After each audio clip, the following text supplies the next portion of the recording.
Auto electric টেকনিশিয়ানের কাজে আপনাদেরকে স্বাগতম। আজকে একটি কবিলকো এক্সকাভেটরে 210 সিগন্যালের কাজ করতে আসছি। F040 হচ্ছে সিগন্যাল। সিগন্যালটি কিভাবে সমস্যার সমাধান করব A to Z সবকিছু এই ভিডিওতে দেওয়া আছে।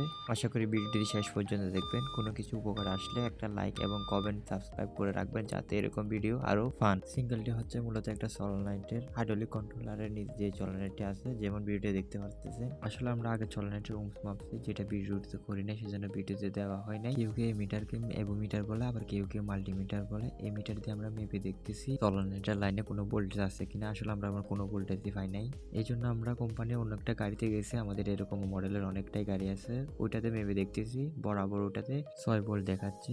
আমরা ওই এক্সকাভেটরে কোনো ভোল্টেজই পাই নাই, 0 দেখাইছিল মিটারে। তার মানে সলোনয়েডের লাইন কোনো কারণে শর্ট হয়ে আছে, না হলে চিড়ে গেছে মাঝখান দিয়ে। ভালোভাবে কাজ করার জন্য আমরা হাইড্রোলিক পাইপ সব খুলে ফেলি এবং আমি হার্নেস খুলে দেখতে পাই ওখানে একটা তার ছিঁড়ে গেছে যেটা হচ্ছে পজিটিভ। আপনারা ভিডিওতে দেখতে পাচ্ছেন, আমি আর ভালো করে দেখাচ্ছি আপনাদেরকে।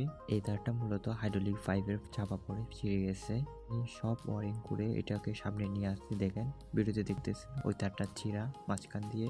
ওই তারটা ভালো করে ট্যাপিং করে দিয়েছি যাতে এরকম সমস্যা আর না দেয়। ভালো করে ট্যাপিং করার পর ফ্লেক্সিবল পাইপ দিয়ে আবার ভালো করে ওয়ারিং করে দিয়েছি যাতে ওখানে হাইড্রোলিক ঢুকাই তারগুলো নষ্ট করতে না পারে, আবার না ছিঁড়ে। সেজন্য এখন আমি কি সুইচ দিয়ে দেখতেছি সিঙ্গেলটি আছে কিনা, আমাদের প্রবলেম সলভ হয়েছে কিনা। দেখেন মনিটর আসছে, আশা করি সিঙ্গেলটা থাকবে না। আমি একটু ওয়েট করতেছি, মনিটর আসছে, দেখেন কোনো সিঙ্গেল নাই। চেঞ্জ হাইড্রোলিক অয়েল ফিল্টার, এটা কিন্তু সমস্যা না। F043 যেটা আমাদের সিঙ্গেল ছিল ওইটা মূলত এখন নাই, আপনারা দেখতে পারতেছেন মনিটরের কোনো সিঙ্গেলই নাই। এখন আমি কিছুক্ষণ চালে গাড়িটা একটু চেক ইন করবো যাতে সিঙ্গেলটি আসে কিনা, না আমাদের কাজটা 100 হয়েছে ওইটা চেক করব। দেখেন আমি গাড়িটা চালাচ্ছি কিন্তু কোনো সিঙ্গেলে আসতেছে না, তার মানে আমাদের প্রবলেমটা ফাইন্ড আউট হয়ে গেছে। এই ভিডিওতে যদি আপনাদের কোনো উপকার আসে একটা লাইক, একটা কমেন্ট এবং সাবস্ক্রাইব করে রাখবেন এরকম ভিডিও পেতে।